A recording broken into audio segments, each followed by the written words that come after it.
Here's a story that'll make you laugh. The National Republican Congressional Committee is holding workshops with top aides of 2014 Republican candidates to teach them how to not say stupid things about women. There's an actual class.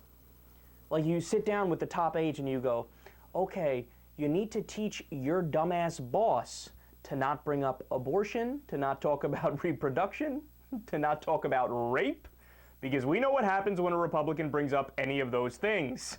They immediately lose the entire woman vote and the election. I love this because it's so true. They need these classes, they really do. Well, actually, that's not fair. What they really need to do is change their policies to actually give a shit about women, and then they wouldn't have to change their marketing strategy. But yes, this is their stand-in. This is their way of saying, I guess we care a little bit about the woman vote. We'll at least pretend to try to dupe you over and vote for us.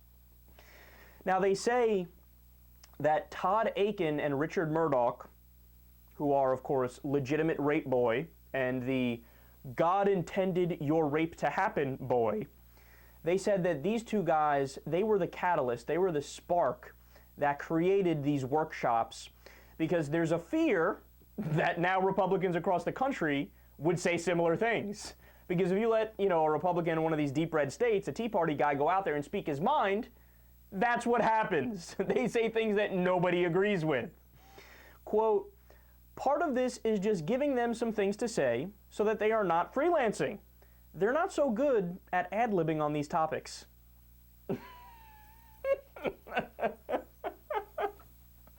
I'm loving how people within the Republican movement now are like, yeah, we need to not let them speak because they're terrible. The advice includes speaking on economic topics over social ones. So whenever somebody brings up social issues where the Republicans and the Tea Party, nobody agrees with them, right? The strategy is, oh, no, let's leave that aside. Let's talk about the economy. Social issues, social issues. I'm not interested in that because you guys would hate what I have to say. So focus on the economy. And focusing on issues like early education, and when doing so, highlighting their wives' contributions to their thinking. So they're telling them whenever you get to something where you can invoke your wife and say, my wife has really shaped my thinking on this, do it, because then that'll make people think like, oh, he's not sexist. Look, he likes what his wife says on some issues. They're so transparent, it's so sad. And then my favorite line about this, quote, let me put it this way, said a Republican staffer present for one of the seminars. Some of these guys have a lot to learn.